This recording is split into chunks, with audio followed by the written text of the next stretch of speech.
Now, there's one undeniable truth here, is that at some point in your life, you're going to have to rebuild your life.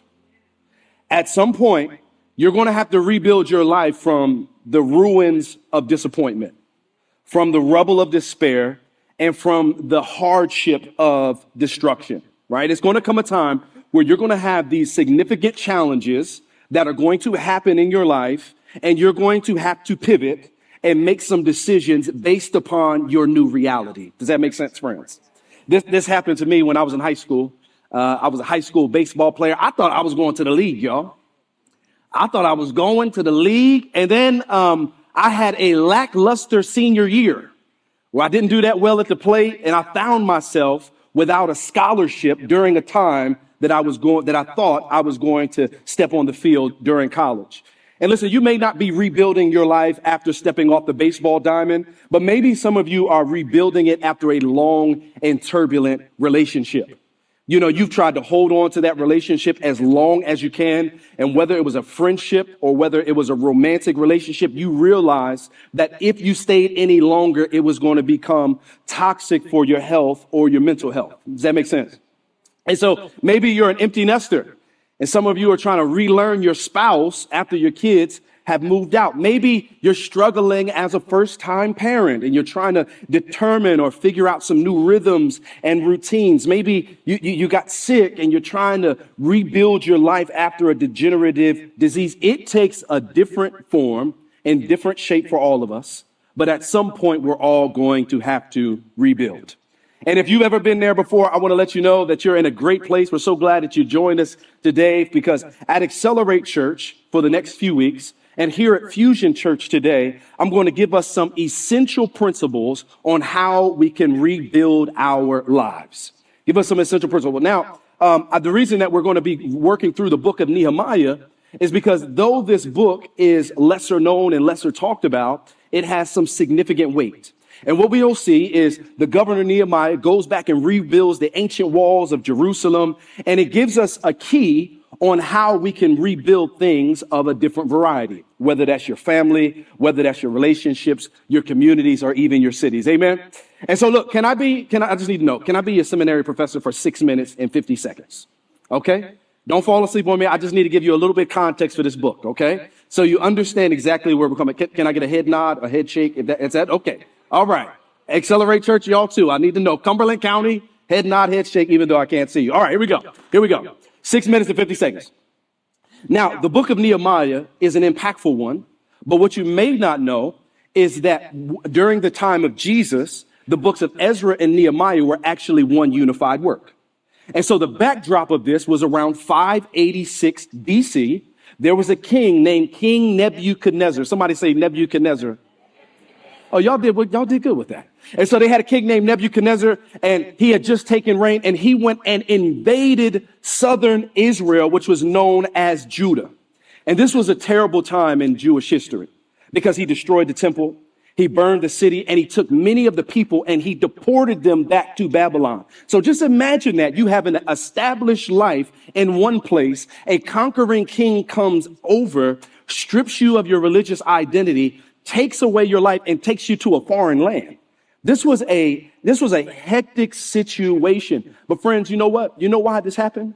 Because the children of Israel were ruthlessly disobedient to God. God told them several times, I need you to stop with the moral discrepancy. I need you to discontinue the idolatry. Stop worshiping Molech. Stop worshiping Baal and turn to Yahweh. Remember the one that delivered you out of the land of Egypt? I need you to get back to worshiping him. Do you remember the one that split the Red Sea and let you walk on dry ground? Which signifies how you can walk through things in life, but you don't get any of the mud of the situation on you. He says, I need you to get back to that. And so he sends all these prophets. Prophets are people that God gives a vision to of what's going to happen in the present, but also in the future. And be careful, because there's a lot of false prophets now. Just want to let you know, Pastor Brennan will flesh that out. What they do is they prey upon your consumeristic interests, and promise you things that God never did. And then when it doesn't happen, you get upset with God for not giving you something that God never said he was going to give you. Let me go on. That's not my sermon today. I'm sorry. That's not my sermon today. It's not my sermon. And so God allows them to go into Babylonian captivity to just let them know that I will not tolerate idolatry under any circumstances. That I am God. I am the one that's high and lifted up. And if you worship anything other than me, I will allow your life to be wrecked. But one thing about it is when you come back to me, I promise you I'll rebuild it. And so what we see in this passage here, friends, is the Babylonian kingdom had come and taken over. But then 50 years later, the Persian Empire came. And the Persian Empire was led by this man named King Cyrus. And King Cyrus was a good politician. He was a good politician. He had a brand of diplomacy that was different from the other politicians that had come before him. Because when he conquered your land, he didn't make you assume or take on the identity and the cultural preferences of the land. He allowed you to hold on to the ones that you've already had. Right? Does that make sense? And so somebody's like, well, is that because he's being nice? No, it's not because he's being nice. He knows that if I let you hold on to your cultural identity, it leads to stability in this kingdom. And so what God does is God begins to stir up Cyrus's heart to let you know that you can still be in bondage and God be doing something about it. That you can be in bondage and you can be in a tough situation, but God can still work in and through that situation. And so Cyrus says, you know what is stirring in my heart? And so I'm going to allow the children of Israel to go back and rebuild their land, which was a beautiful thing. And so the first person that he sent was this man named Zerubbabel. Somebody say Zerubbabel. Y'all doing good. Y'all doing good down here today. Zerubbabel takes 42,000 people back. And what he does is he goes and oversees the construction of the temple. And the temple was this place where heaven and earth met, where God's presence would reside. Now you and I are the temple. That when you put your faith and your trust in Jesus, he doesn't reside in a building. He lives on the inside of us. And so they go back, and then Ezra, the priest, goes back. And Ezra is a preacher. Ezra knows how to write a 3-point sermon. He knows how to alliterate. He knows how to do all that. He goes there with the Torah, and he says, what we're going to do is we're going to cultivate the spiritual fervor of these people, and I'm going to do it by preaching the Bible. Let me just tell you, you don't need a whole bunch of tricks, friends.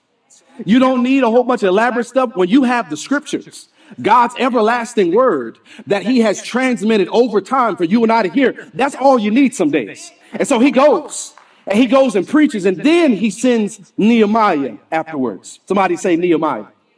Now, when you read chapter 1, verse 2, this is what we learn. It says, during the month of Chislev, in the 20th year, when I was in the fortress city. Just stop right there for a second. We learned a few things about Nehemiah in the first 2 verses. Number one, we know that his name is Nehemiah, and it means the Lord comforts. Anytime you see something like that in the subscription, what it's doing is it's giving you a clue on what's going to happen in the rest of the book. And so he's letting them know that God, even though you're in a tough situation and I pulled out my cosmic belt and I beat you because of your disobedience, I'm going to comfort you throughout this book. Does that make sense? We also know that this was written during the month of Chislev. Somebody say Chislev. Yes, you're doing good. This was during the month of November and December on the Hebrew calendar. Then we find out that it's written during the 20th year of King Artaxerxes. Somebody say Artaxerxes. Yeah. Okay. I'm gonna come up with some more difficult words. Then we find out that it's written in the land of Susa. Susa was mentioned 19 times in the book of Esther and 1 time in this book. And it's a fortress city in modern day Iraq. Pastor, why are you giving us all this information? Why are you telling us all of this? Why do we need so much background and data? Like, why do we need to know that he's a cupbearer, which means that he held the wine in order to make sure that the king didn't get poisoned? Why did you do that? Here's why God gives you details. Is because some of us have a misconception about the scriptures. Some of us have a misconception. I know this is Fusion Church, but some of us, and we're educated in the Bible. Pastor Brendan, Pastor Danielle teach it with fervor. But some of us think that the Bible is like Marvel, that it's a bunch of superheroes. That it's a bunch of people performing miracles. Some of y'all think that the Bible is a boring ancient book that just tells a little bit of historical data and all of that. Let me just tell you something. It is not that. It is not only, it is a religious book to help you get closer to God, but it's also a historical document. And the reason that it's a historical document is because the history lends credibility to the biblical narrative. So that you know for certain that it wasn't just some guy in a cave writing based upon what he believes, but it is something that's grounded in history and that the archaeological evidence pushes towards it. Preach Ernest Grant. So what I'm saying is maybe you're a skeptic in here and you're like, I don't know about that Bible. It's just a religious book. No, it's not a religious book. It's a book written over 1,500 years and 3 different continents and 3 different languages by 40 different authors, all telling a unified story and then all interpreting each other, like telling a unified story of this coming Messiah that was going to come and deliver us from sin. I don't know about you, but there's no other better book than this.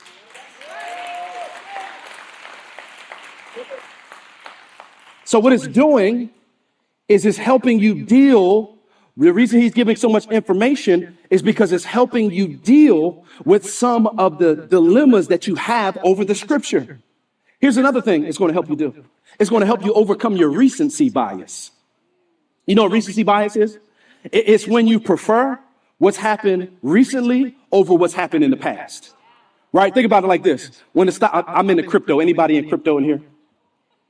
6 of us. Cool. All right, great. Great. 6 of y'all. Anyway, it was a bloodbath for 2 years. But let me just tell you, it's starting to look on the up and up now. Shout out to Bitcoin. I haven't talked about it such a long time. But in other words, there was a time when Bitcoin was higher. So what we typically do is we look at something that's happening now and we overlook something that's happened in the past. And so what happens is that recency bias creeps into our view of God. Because we say, because he hasn't done something for me lately, because he hasn't opened up a door for me lately, because he hasn't healed my body when I asked him to heal my body or touch my son so that he can come to meet Jesus, many of us judge God's goodness based upon a season. But God is saying, you can't judge me based upon a season. I need you to go to my resume and my track record. I need you to think about what I have done in the past. And that will help illuminate your mind so that you can see if I was good then, I'll be good to you now. If I opened up doors then, I can open up a door now. If you experience pain and hardship, then I promise you that I can open up a door for you in the future. Don't judge God's goodness by this present season, but over the scope of what he's done in history. Amen, somebody? And so, Nehemiah, verse 1 and 2, we learn that he's in the king's house. He's in the king's house or the king's palace, and he's sipping on the wine to make sure he's not getting poisoned. And he, of course, because you have wine, he's nibbling on charcuterie as well. And so he's hanging out in the palace, and then his biological brother Hanani comes into the palace. And we know this because he's referred to as his brother 2 times throughout the book of Nehemiah. And so he comes there. Scholars say that Hanani was probably on a military or a diplomatic passage or a diplomatic mission trip to that region in Judah. And so he goes there, and Nehemiah is probably ready for some good news. He says, how are the brothers in the remnant that went back to Judah? He said, what's happened? Remember, Zerubbabel went there with 42,000 people. Ezra, 12 years earlier, went there teaching and preaching the word. So he was probably thinking that the fame of God was being spread in the region and that the walls were up and they were starting to build skyscrapers and all that. And what happened was something that was the total opposite. Look what it says in verse 3. It said, they said to me, those who survived the exile in the province are in great trouble and disgrace. Listen to what it says. The wall of Jerusalem is broken down and its gates have been burned with fire. Let me give you the first key toward rebuilding your life. Here's the first one. Surround yourself with people that will tell you the truth.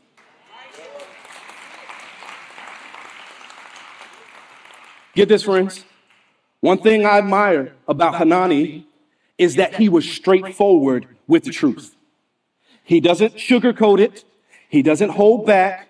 He's saying, I want you to know, Nehemiah, since you're inquiring, that the children of Israel are doing terribly. Do me a favor. Let's look through the lines of the scripture. What he's saying is he's painting a picture of the hardship and the humiliation that people are facing. He's saying with the walls being knocked down, it disrupted trade in the region because public safety was in question. But on top of that, it led to social instability. But it wasn't just a physical problem. It was also a problem with their psyche. Because when you see dilapidated buildings and you see broken down stuff all the time, it begins to affect you emotionally and mentally in a way that you may not think it does. Does that make sense?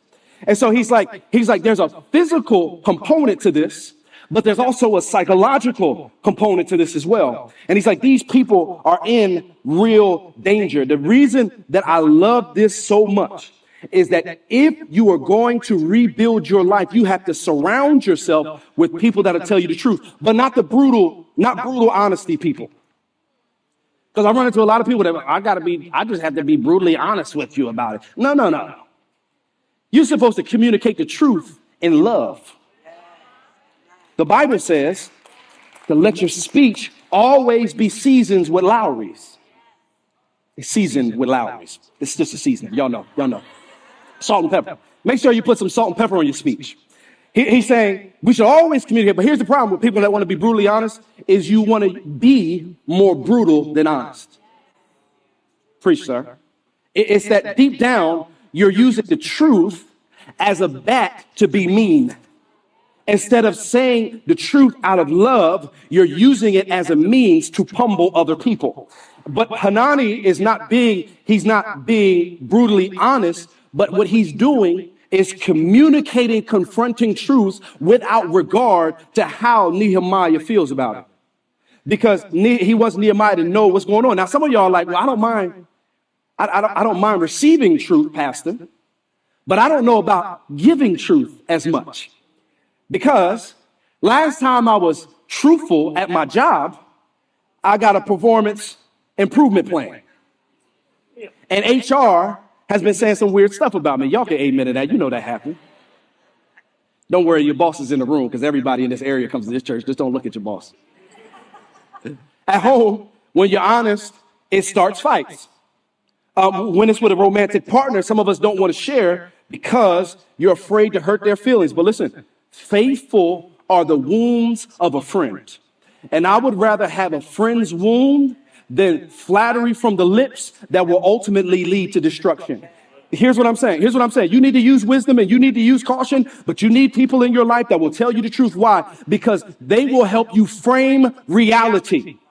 Because nobody has the propensity to be deceived or to deceive us quite like we can deceive ourselves. We can be like, this situation ain't that bad. It's not that difficult. It is. And sometimes other people is who God will use to help you see your blind spots. You can't see what you can't see. So that's what's happening. Surround yourself with people that will lovingly present you with the facts and information. Y'all with me on that? All right, here's the second one. Learn to develop resilience when those close to you unintentionally hurt you. I heard a lot of ums in the room. You need me to read it again? All right. Learn to develop resilience. Somebody say resilience. Thicker skin. Be tougher. No, I'm just playing. That's not what it says. When those who are close to you unintentionally hurt you. Okay? Y'all go with me on this point a little bit. We got to connect a few pieces, but you're going to see it in a second. The walls weren't just a problem. It can't be overstated how deadly it was to have these walls knocked down. But it also was an issue because Jerusalem was the place where God's presence uniquely dwelled as opposed to all places in the earth. It was where the temple was built, which I said earlier was the place that was pretty much the meeting of heaven and earth. It was where God's presence would descend and people could worship him. It was the place in which was the center of religious worship, and God uniquely allowed himself to be present there. And so it was a fading representation of this. And as you'll see in a moment, when Nehemiah got the message that the walls had been broken down, he started to cry. He started to weep because of the situation. Now can I just be honest? When I look at the text, I wasn't sure why he was crying, because these walls have been knocked down for 150 years. Nehemiah knocked these walls. Nebuchadnezzar knocked these walls down 150 years ago. That would be the equivalent of you and I mourning and crying for a long time over the Civil War. The Civil War ended about 158 years ago. But I don't think that's why he's crying. I think he's crying because of something that happened more recently in history.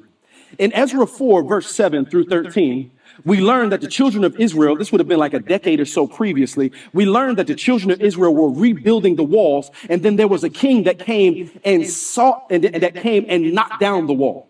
They wouldn't let them build it. And so I think what's happening to Nehemiah here is that he's upset about this thing that happened about a decade ago. Well, the question was who was the king that decided to knock the walls down? It was King Artaxerxes. King Artaxerxes is the person that he serves as the cupbearer towards. He's the person that he's holding the cup towards and making sure that he does not die because he's poisoned. Here's the point. I don't believe that Artaxerxes knocked down the walls in order to intentionally hurt Nehemiah, but nevertheless, he made a decision that hurt him anyway. What that means is that there are people in your life who make unintentional decisions to do something, and they did not realize that it hurt you in the first place. Are y'all with me? On top of that, I got another point I wrote down while worship was going on. On top of that, let me just say this. What happened was, when Nehemiah heard the news, he was triggered, right? Triggered is when you get an emotional response to something. And this is particularly something that happened in the past. Does that make sense? So what happens with Nehemiah here is he probably heard this information before, but was triggered. Here's the point. Some of us think that we're healed from a past trauma, when in all actuality, we just haven't been triggered recently. Preach, Ernest. You see what I'm saying? You see that? Like you went to Freedom Group, and listen, I'm glad that you did it. I'm glad that people pronounced things over you and you were delivered, you were healed, and you were set free. But if you do not continue to do your spiritual disciplines and show up to church and spend time with Jesus, you will find yourself realizing that you were never healed. You just haven't been triggered because you haven't been in that environment in a long time.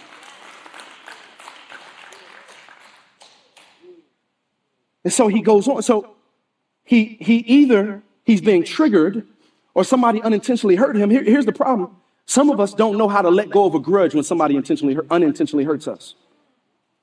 You're still upset with family members today about something they unintentionally did half a decade ago. Right? You're still upset about that. And somebody's like, well, Pastor, I got to put my foot down.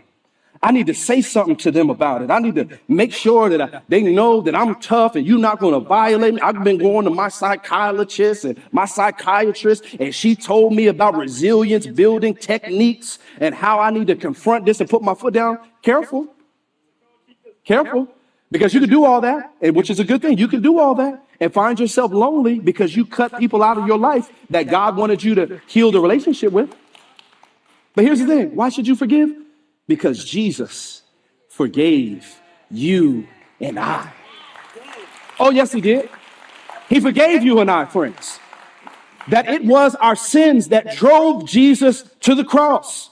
It was the intentional and the unintentional sins that had him have lacerated sides and pierced hands and lacerated heads and beaten back. It was because of our sins, friends. And Jesus could have repaid us for all the evil that we had have done. He could have left us in an abominable pit without Christ forever. But thank God that he decided that he didn't want heaven without us. Oh, thank the Lord that he didn't want heaven without us. So he left his palatial paradise in heaven, spending time with the Holy Spirit, spending time with the Father. And he came down into this dirty and decrepit earth.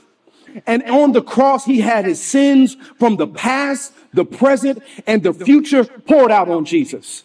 All of it, all of your addictions poured out on Jesus. All of the problems that you have in your marriage poured out on Jesus. All of your selfishness poured out on Jesus. But I'm just so glad that my Jesus didn't complain on the cross. He said, it is finished. all of the sins from the past, all of the sins from the present, all of the sins that you'll make in the future. Jesus died on the cross, but 3 days later, while the dew was still on the roses, when the birds were singing the morning melodies, when he moved the stone out of the way, he walks out of the tomb with all power in his hands to show that I've conquered sin, I've conquered death, and I've conquered the intentional and unintentional sins that sent me to the cross. Amen. And so if Jesus can forgive us for these meteoric sins, surely we can forgive others for the sins that we've committed against them, friends. Sure, we can forgive them for assuming intent. Surely we can forgive others for ghosting us and talking bad about us. If you're going to rebuild your life, friends, it's got to start with you making sure that you're experiencing healing. Here's my last point, and I'm done. You can go ahead and play because I feel it, and I got 2 minutes. Here's the third one. You got to make prayer your first response, not your last resort.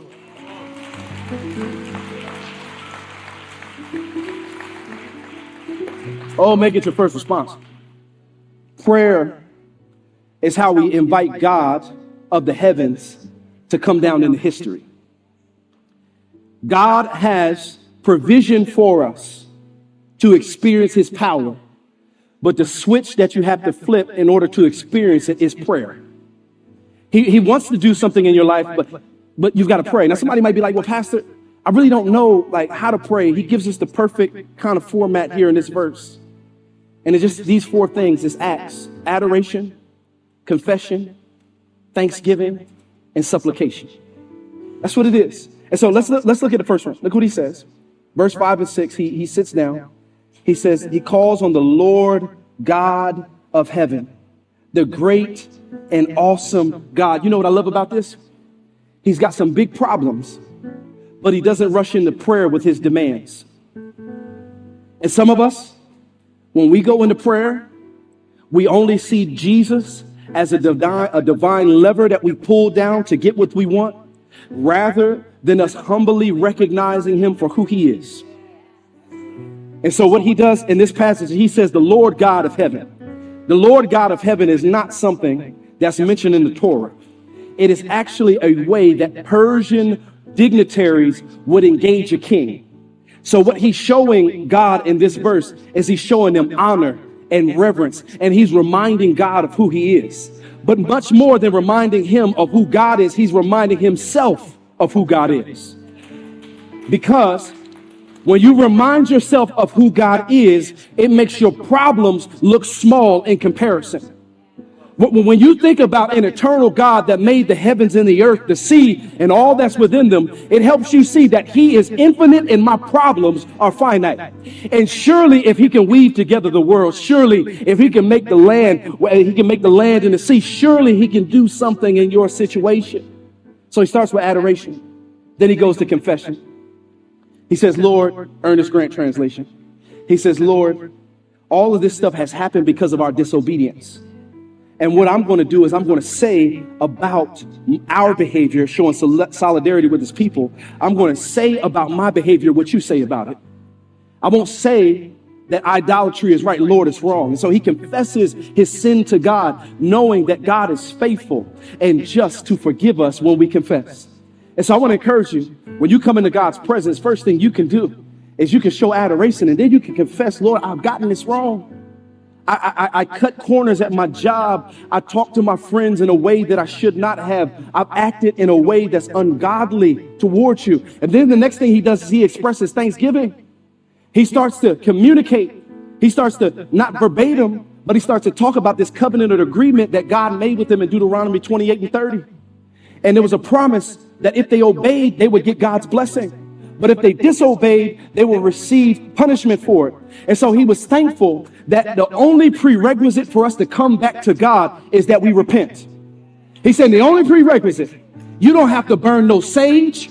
You don't need any crystals. You don't need to go to a priest or a prophet. You don't have to invest any money into a special offering. If you want God and you want him to show up in your life, all you have to do is recognize the frailty of your past ways and come to him humbly. And he says, all those who come to me, I will in no wise reject.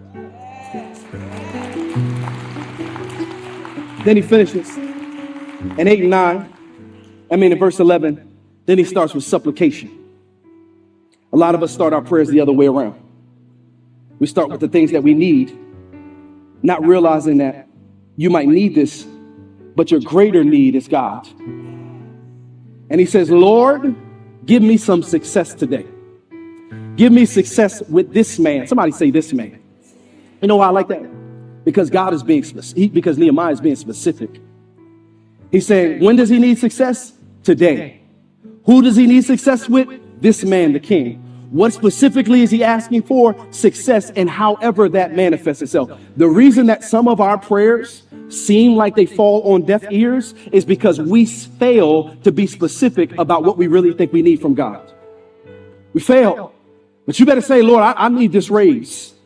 Lord, I would like a 3% raise, a corner office with Persian carpets, with a new desk, cherry wood, oh Lord, with a new lamp. You better be specific with the Lord, because here's what I love is that when you're specific with God, I think that he's stirred up by your faith. You think I can do this, son? You think I can do this, daughter? And then when he ends up doing is blessing you with exceeding abundantly above all that we ask or think, according to his riches and glory. What I'm saying is, if you need something from God, be specific. And I'm finished on this because I got 1 minute. The biggest need that you have from God right now is to put your faith in Jesus Christ. Oh, it's to put your faith in Jesus. You might feel like your life is falling apart. You might feel like you're in a rubble of confusion. The dilapidated buildings or the dilapidated life is just falling apart. But here's what I know about Jesus, is that I don't think it's any coincidence that he was a carpenter, which means that he knows how to architect and rebuild things. And if you feel like your life is falling apart, he's got nail-pierced hands for that. If you feel like your life is just messed up, he's got a crown of thorns for that. If you feel like your life is messed up, he's got a lacerated back for that. If you feel that your life is messed up, he's got a cross for that. If you need your life to be reassessed and rebuilt, he's got the resurrection for that. So I'm saying, friends, don't put off today what Christ wants to do in your life. Why don't you put your praise and your trust in him right now? Father, in the name of Jesus, we thank you. We thank you for your goodness and your grace that's been given to us so richly in your son. Father, we believe in you to be a rebuilder. We believe we're in the middle of a move. We believe that you're transforming lives. We believe that you could transform hearts, Lord, that you could take broken things and you can rebuild them. And so, Lord, I pray everyone under the sound of my voice in Cumberland County, EHT, at Accelerate Church, online, Lord, that you would stir up their faith, that they would know that you can do more in their lives than they can ever ask, ever think, or ever imagine. So, Lord, we love you and we honor you in Jesus' name. If you agree with that, why don't you say amen?